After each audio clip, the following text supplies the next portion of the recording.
Bonjour frères et sœurs, le message que j'ai du Seigneur aujourd'hui, c'est de dire à mes frères et sœurs, toi qui t'inquiètes pour des membres de ta famille, toi qui essayes depuis si longtemps de les aider à comprendre, de les aider à changer et à revenir dans les voies du Seigneur, je voulais te dire, n'insiste pas, ne te fatigue pas.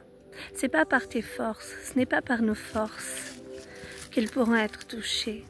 Seul Dieu touche les cœurs, seul l'amour de Dieu.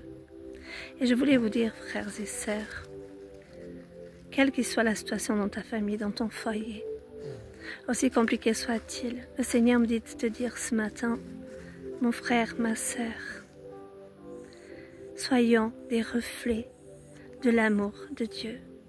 Soyons ces reflets, marchons selon la volonté de notre Père, marchons toujours dans l'amour, marchons dans la bienveillance, dans la patience, dans la paix, dans l'humilité et dans l'amour. Et un jour, toutes ces personnes qui nous entourent, qu'ils soient de notre famille ou autres, ne pourront que voir la vérité. Seule la vérité les affranchira, mon frère et ma sœur. Mais cette vérité, c'est notre Dieu qui pourra leur montrer.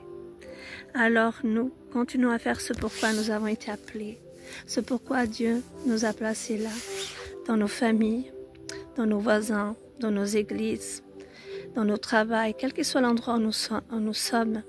Soyons ces lumières, soyons le sel de la terre, soyons des reflets de l'amour de Dieu, toujours. Frères et sœurs, que Dieu vous bénisse abondamment. Et le message du Seigneur, c'est que nous soyons des reflets de son amour, que nous soyons toujours dans sa volonté et de ne pas nous inquiéter en fait pour nos familles, pour ceux qui nous entourent. Tout simplement déposer et lui faire confiance parce que la foi, c'est la confiance à la personne à qui nous déposons, vous voyez. C'est comme si nous déposons nos propres vies, nos enfants, quand nous les donnons à Dieu, c'est pas n'importe qui, c'est le seul qui peut les garder, les protéger, vu que notre vie, c'est Dieu qui nous l'a donné, la vie de nos enfants. Mais il veut vraiment que nous, les parents, nous faisions des pas de foi, que nous, les épouses, ou les maris, les frères ou les sœurs, ou les filles, ou la mère, ou la grand-mère, que nous soyons des reflets de Dieu, reflets de son amour. L'amour triomphera toujours du mal. Et l'ennemi parfois veut faire des ennemis dans les familles. Il veut nous faire croire que nous perdons notre temps. Il veut même que des fois on se mette en colère envers eux quand ils font des choses qui ne sont pas bien à nos yeux.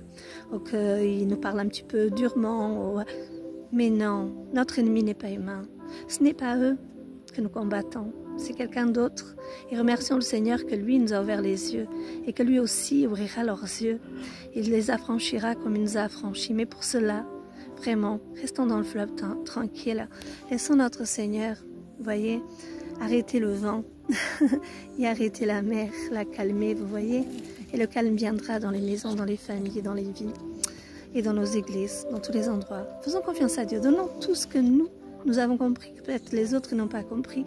Donnons à Dieu et prions pour eux tous. Prions pour qu'eux ils comprennent comme nous. Et merci Seigneur de les bénir autant qu'à nous. Soyez bénis mes frères et sœurs au nom de Jésus. Amen.